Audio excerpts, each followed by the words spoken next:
Добрый вечер, уважаемые телезрители. В прямом эфире информационная программа «Новости» в студии Туир Пирзуда. 24 февраля основатель мира и национального единства, лидер нации, президент Республики Таджикистан, уважаемый Эмомали Рахмон, в Дангаринском районе Хатлунской области накануне пробуждения природы в знак доброй традиции посадил плодовые деревья. Тем самым дал старт кампании по посадке деревьев и началу весенних пассивных работ по всей стране. 24 февраля основатель мира и национального единства, лидер нации, президент Республики Таджикистан, уважаемый Эмомали Рахмон, в Дангаринском районе Хатлунской области накануне пробуждения природы в знак доброй традиции посадил плодовые деревья, тем самым дал старт кампании по посадке деревьев и началу весенних пассивных работ по всей стране. В этой кампании по посадке деревьев приняли участие специалисты отрасли садоводства Хатлунской области, трудящиеся садоводческих хозяйств, в целом 1000 человек. Следует отметить, что в 2018 году в Дангаринском районе при непосредственной поддержке и напутствии у главы государства на площади 100 гектаров были возведены интенсивные сады. В прошлом году при эффективном использовании земель и в результате выращивания желаемого урожая из Дангаринского района было экспортировано за рубеж 1000 тонн фруктов. 24 февраля текущего года при участии лидера нации, уважаемого Эмомали Рахмона, на площади 100 гектаров был возведен интенсивный сад, где были посажены 4 сорта яблонь. Глава государства лично посадил яблони и напутствовал собравшийся народ внести вклад в возведение садов. В этой кампании были посажены яблони сорта Фуджи Ацтек 28 500 саженцев, Моди 16 200, Джеральдини 16 тысяч и Пинк Леди 3000. В целом 63 000 саженцев. По данным специалистов отрасли садоводства, урожайность привитого сорта яблони Моди ММ106 составляет 50 тонн с 1 гектара. Здесь же президент страны, уважаемый Эмомали Рахмон, дал полезные рекомендации садоводам района по правильному выращиванию саженцев и производству плодоносящих деревьев. Яблони, посаженные в новом саду, в основном привезены из Краснодарского края Российской Федерации. Работники хозяйств эффективно используют тракторы современного районного парка по техническому обслуживанию. В этой кампании также была широко использована специальная техника, которая помогает садоводам выкапывать ямки и сажать деревья.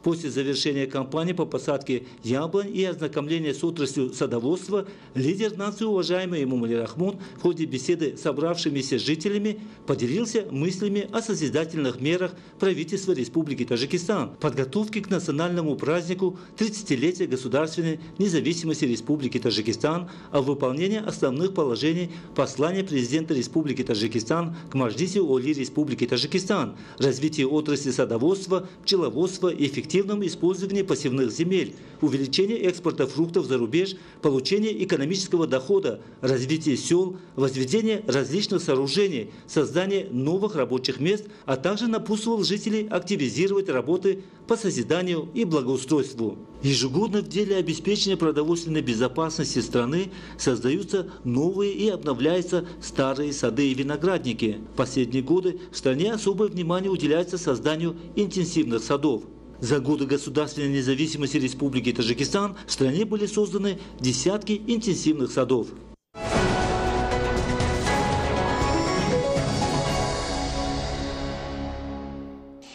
В Таджикистане наблюдается стремительный экономический рост. Так, к примеру, доходная часть государственного бюджета за десятилетний период увеличилась в почти 4 раза. В 2010 году она составляла 6,5 миллиардов сомани. По словам специалистов, в 2019 году доходная часть государственного бюджета будет доведена до 24 миллиардов сомани.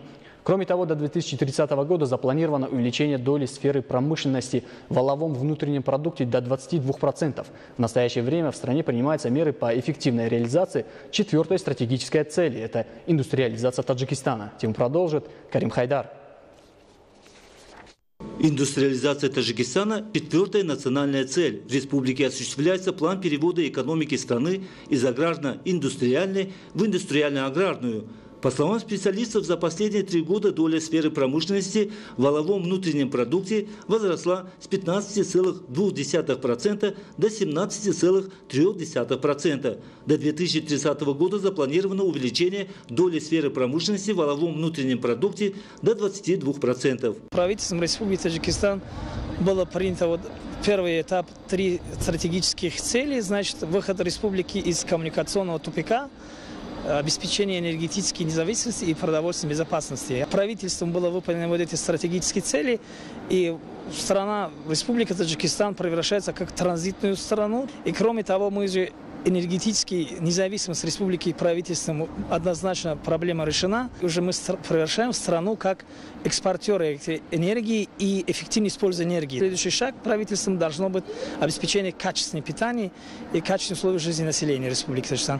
В связи с принятием национальной стратегии развития на период до 2030 года, значит, правительством намечена уже основная цель правительства, направлена на то, чтобы превращать республику из аграрной индустриальной в индустриальную аграрную страну. В связи с этим правительством Республики Таджикистан, лидер нации, уважаемый Эмомали, был принято, что надо принять 4-й стратегические цели, как индустриализация страны. Отсутствие некоторых видов сырья внутри страны создает трудности для производства конечной продукции. Меры по освобождению от налога на добавленную стоимость и таможенной пошлины сырьевой продукции, импортируемую в страну для переработки и производства конечной продукции, кроме сырья, производимого в Таджикистане и подакцизных товаров, придадут серьезный импульс для наращивания производственного потенциала страны. В 2018 году из 20 видов товаров и продукции, ориентированных на экспорт, обеспечено увеличение производства 15 наименований. Но неконкурентоспособность и высокая себестоимость продукции некоторых предприятий,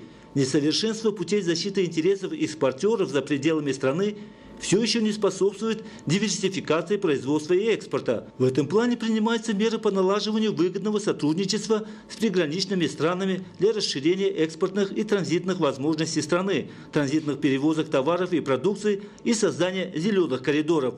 В настоящее время в стране продолжается реализация 70 государственных инвестиционных проектов на общую сумму 30 миллиардов самани. Карим Хайдар, Дилшод Хушбак, телевидение, Таджикистан.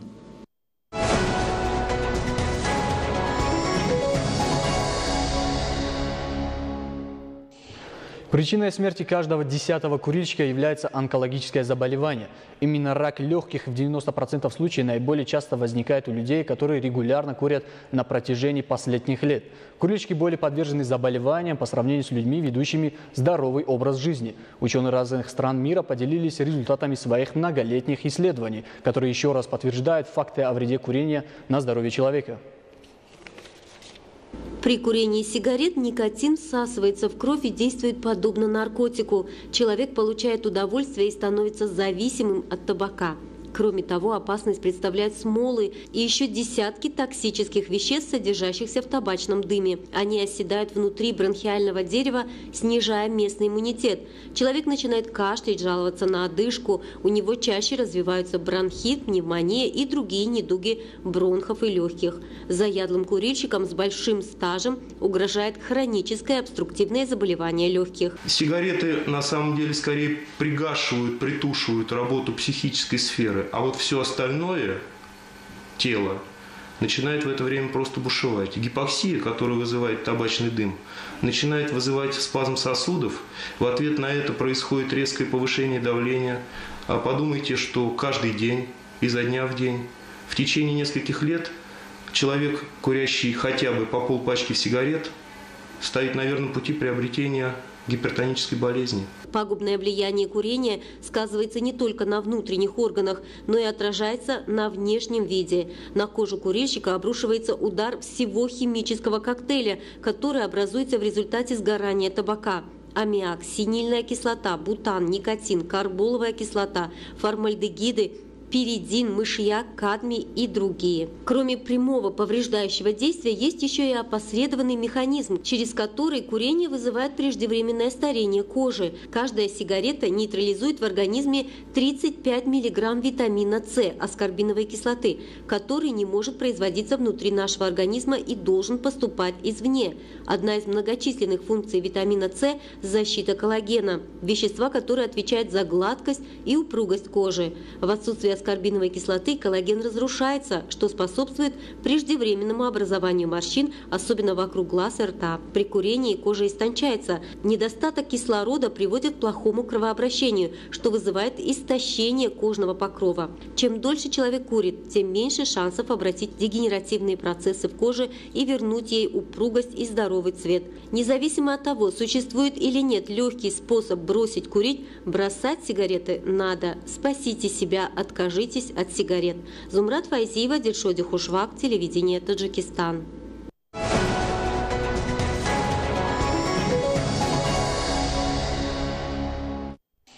Злоумышленник захватил воздушное судно авиакомпании Biman Bangladesh Airlines, которое выполняло рейс из Бангладеша в Объединенные Арабские Эмираты.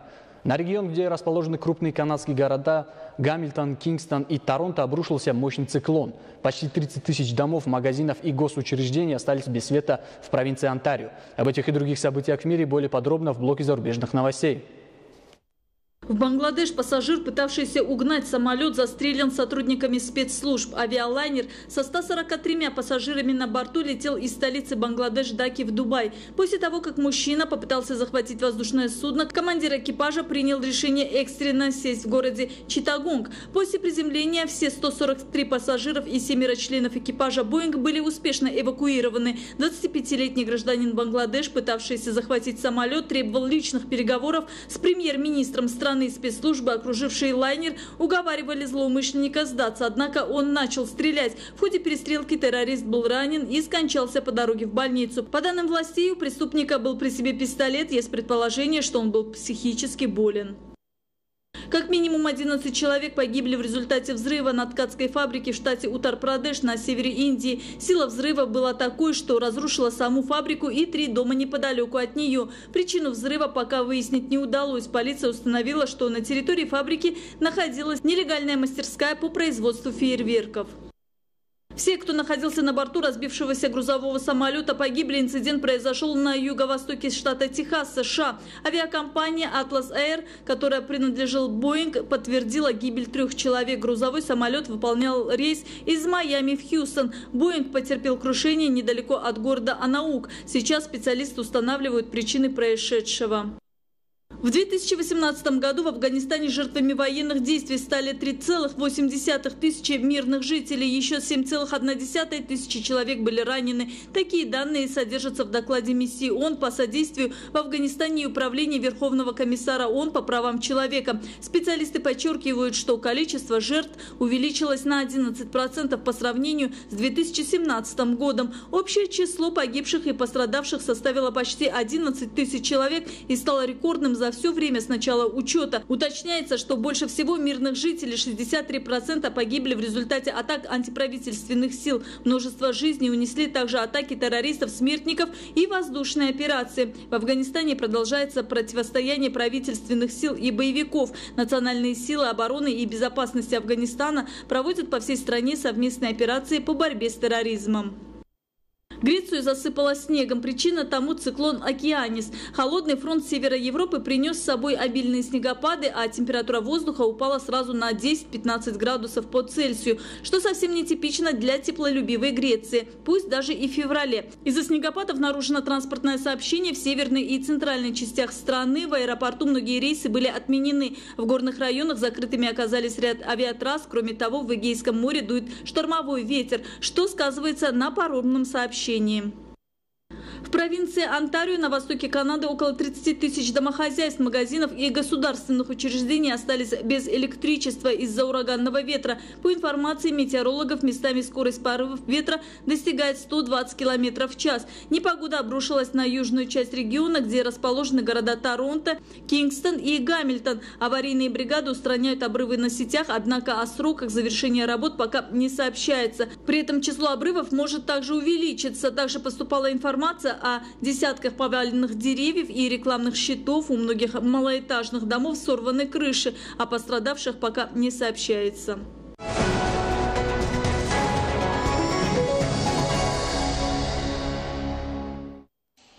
Количество людей с избыточным весом тела с каждым годом увеличивается. Основными причинами ожирения являются неправильное питание, малоподвижный образ жизни, вредные привычки, что приводит к различным серьезным заболеваниям сердца, центральной нервной системы и обмена веществ.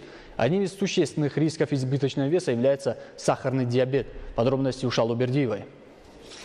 Несвоевременный контроль уровня сахара может привести пациента в состояние диабетической комы, а также может привести к тяжелым последствиям – разрушению сосудов, ухудшению зрения, почечной недостаточности, инфаркту и другим заболеваниям. Сахарный диабет первого типа чаще всего он встречается в молодом возрасте, младше 35 лет, или с рождения, прям рождаются с диабетом.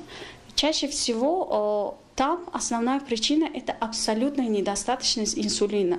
Что это означает? Означает, что поджелудочная железа нормально не вырабатывает инсулина за счет дисфункции бета-клеток. Поэтому в данный момент основное лечение первого типа – это инсулинотерапия. То есть они по жизни должны принимать инсулин. А второй тип, они чаще всего лечение заключается в лечении ожирения, то есть избыточный вес. А второе – это при помощи сахароснижающих препаратов, которых у нас в Таджикистане очень много, и группы, подгруппы. И они по жизни должны стоять под учетом эндокринолога. В начале болезни у больного возникают такие симптомы, как постоянная сухость во рту, жажда, которую человек никак не может утолить, сухость и зуд кожи, повышение числа суточного диуреза. Характерно также резкое повышение массы тела при том же питании и образе жизни, слабость в мышцах, повышенное потоотделение, недомогание, плохое заживление ран и даже мелких порезов. Для профилактики рекомендуется строго соблюдать водный баланс, не допускать обезвоживания организма, следует придерживаться правильного питания, не переедать, избегать набора лишнего веса, заниматься спортом, достаточное время отдыхать и спать.